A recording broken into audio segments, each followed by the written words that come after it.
Hello and welcome to ETHR World Conversations, your window into the evolving world of work, post transformation, and leadership. I am Apeksha Kaushik, Senior Manager, Content and Community at ETHR World, and in today's conversation, we are addressing a topic that's more urgent than ever: the widening tech skills gap and how organizations can not only bridge it but future proof their organizations for what's coming next. To unpack this, I'm joined by Smriti Mathur, VP People India and Global Talent Advisory Partner at Pegasystems. Smriti, welcome and thank you so much for joining us today. Thank you, Apeksha. So nice to be here. Great. So let's begin by setting the stage, Smriti. The tech industry is evolving at a breakneck speed, and with that, skill requirements are shifting just as quickly. From your vantage point, what are some of the most effective strategies that you see organizations adopting today to identify and bridge this tech skills gap? I think you bring in a really good topic to our discussion today. It is a very interesting time, as you know, Apeksha, where the demand for tech skills is increasing, whether it's AI, whether it's ML, whether it's data science, cybersecurity. But at the same time, the demand for non-tech skills has definitely taken a dip, though we need people with all kinds of backgrounds. So it's a very interesting space that we are in, where we need to look at where we are with respect to our skill gaps and how do we go about coming up with a concerted effort in terms of moving towards an ecosystem which is more balanced in terms of the supply and the demand from industry. And I think where we are all kind of putting our inputs together right now is to understand what that gap is to begin with, which is, all of us in our industry are looking at what are the skills of the future, right? Based on the rampant changes in our work, our workforce, and workspace. We are also looking at how do we partner with industry and academia to bridge that gap. And most importantly, how do we build a sustainable pipeline for us to evolve in this world? So the skill gap, of course, comes through various means, right? It comes through analysis of where we are in the organization and where we want to be. And I've leveraged very simple tools, but very effective tools to do that. Simple things like performance management and continuous performance management help us in evaluating what is the goal of the organization or the OKRs and what is it required for somebody to meet, what are the strengths, what are the opportunity areas. And one of my favorite things when it comes to evaluating performance is what does an individual like to do. So I'm doing a job right now, but where do I want to be in the next 2 3 years based on my aspirations? And I think that gives a very good insight into your organization as you progress. The other thing, of course, is things like progression planning, which is about how do you plan for the future, right? So you do your analysis right now, but how do you plan for the future? So things like progression planning, also known as succession planning popularly, helps us in not just evaluating what we need from a technical input, but also in terms of leadership skills or management skills as organizations move from one phase to another in the transformation journey. And last but not the least, in terms of how do we get into the aspirational mode, right? So a lot of us work for technology companies, and it's important that how do we look at things like, skills of the future, which we haven't right now in sight, but which will lead us. So I think that's where I borrow a lot of learning from, young graduates who are ready to experiment, work on hackathons, and then kind of help us come up with skills of the future. So I think it's a very concerted effort that we need to do in terms of skill gap analysis and then working towards closing that gap. Sure, Smriti. Thank you so much. And building on one of the points that you likely shared on the industry academic collaboration, many leaders in various discussions and a lot of global researchers also point that it is one of the long discussed but under leveraged solutions to this gap. So, in your experience, how can organizations truly partner with academic institutions to create a workforce that better prepared for real world challenges, especially in the tech area? And what do you think is missing from this equation today, and how do you maybe plan to fix it? It is definitely a challenge, but an opportunity, like I said. So, with the rapidly evolving AI, automation, cybersecurity landscape, we are outpacing the traditional academic curriculum. And to bridge that gap, I think we must work alongside and partner with our universities to come up with real world applications when it comes to coursework or planning coursework. I think we as a country have been very focused with theoretical learning more than practical learning. So I think it's a good input for us to kind of go back, work, and partner with our universities in co-creating the curriculum, which is going to be of value to the industry. That's one. I think I am a huge fan of on the job learning, right? Internships. And I think a lot of universities have already started looking at leveraging this as a very critical tool to upskill their students and enable them in the industry. I remember when I was graduating, we used to have summer internships for 2 months. Now things have really changed and evolved where I'm seeing internships in the first year, in the second year, in the third year, in the fourth year. So there's definitely been a shift in terms of students being more self aware of the value of internships and how stretched assignments can help them to learn on the job skills and not just get a degree. So I think the focus is moving away from just getting a degree to actually upskilling for you to be ready for the workforce, right? I think that's a big change that I'm seeing. The other focus I think I'm seeing is a need for continuous learning and agility, right? What works for me today may not work for me tomorrow, right? And it's not just true for students in universities, it is also true for our employees at workplace, right?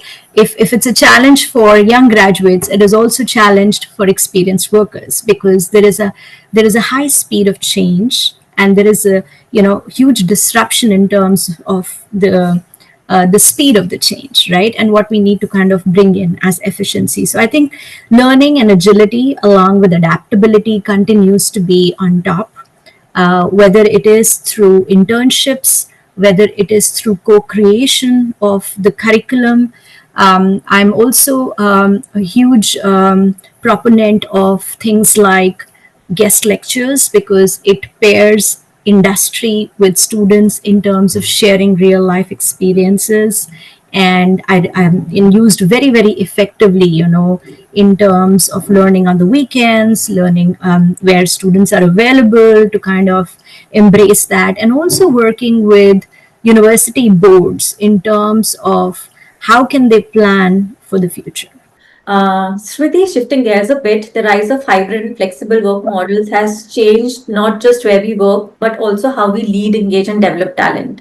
So, how is hybrid work influencing talent development strategies and leadership priorities in tech organizations today?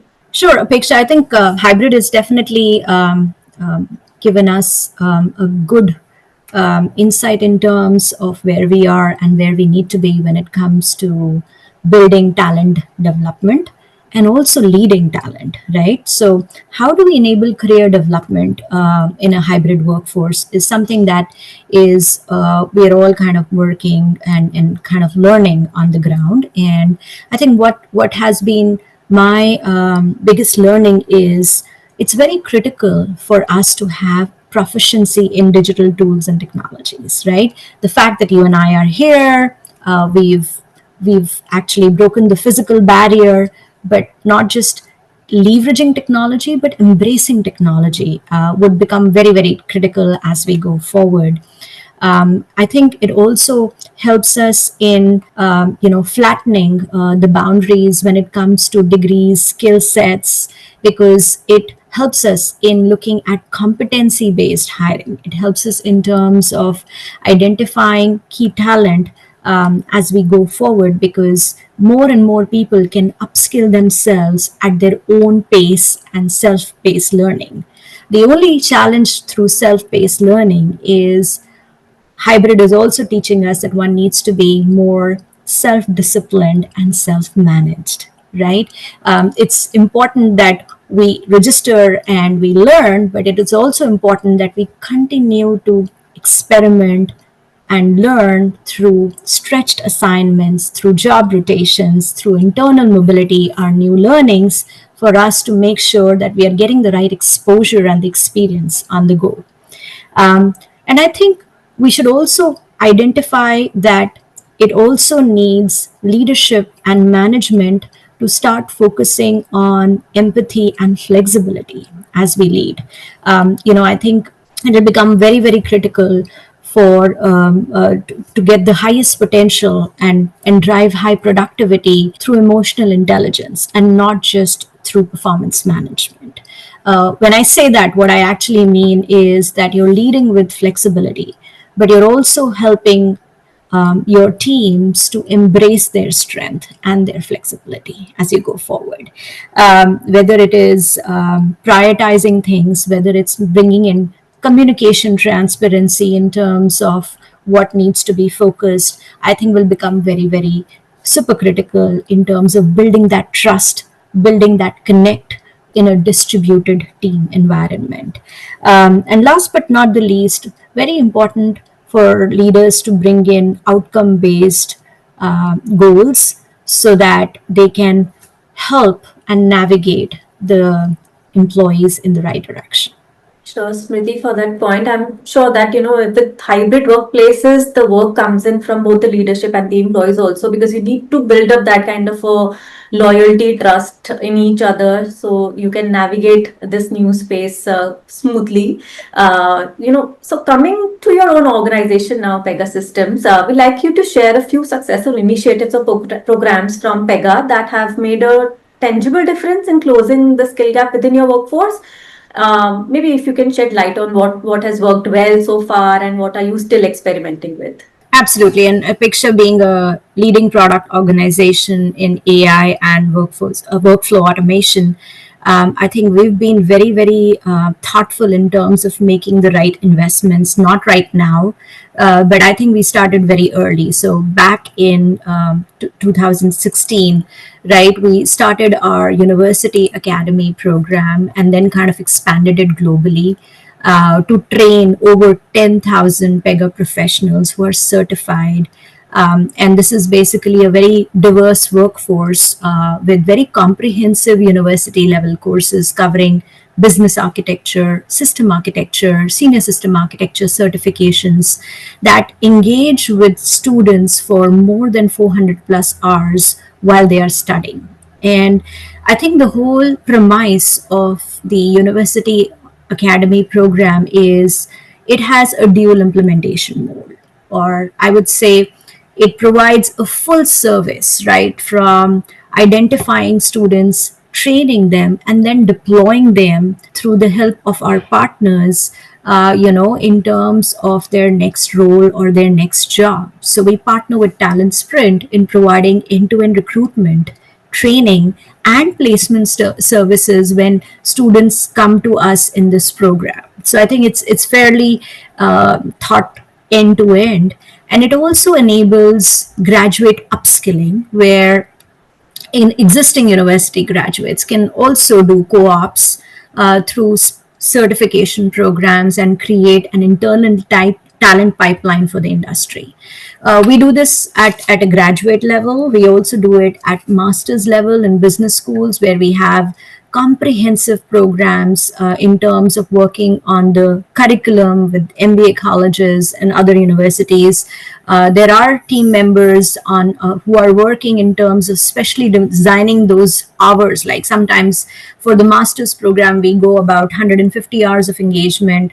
for students pursuing an MBA program, so that we are able to give them the right skill development that's needed for them to get into the industry, and build skills like decisioning architecture or business architecture. And of course, we're also looking at upskilling on the digital skills and collaborating with universities in India to provide students credits, right? Up to 16 to 20 credits relevant to PEGA courses and certifications and offerings when it comes to working hand in hand and, upskilling our students. So these certificates are open to students, it's open to employees, it's open to our partners and clients, so that we are able to bring in a level playing field in terms of enabling and deploying people on the jobs.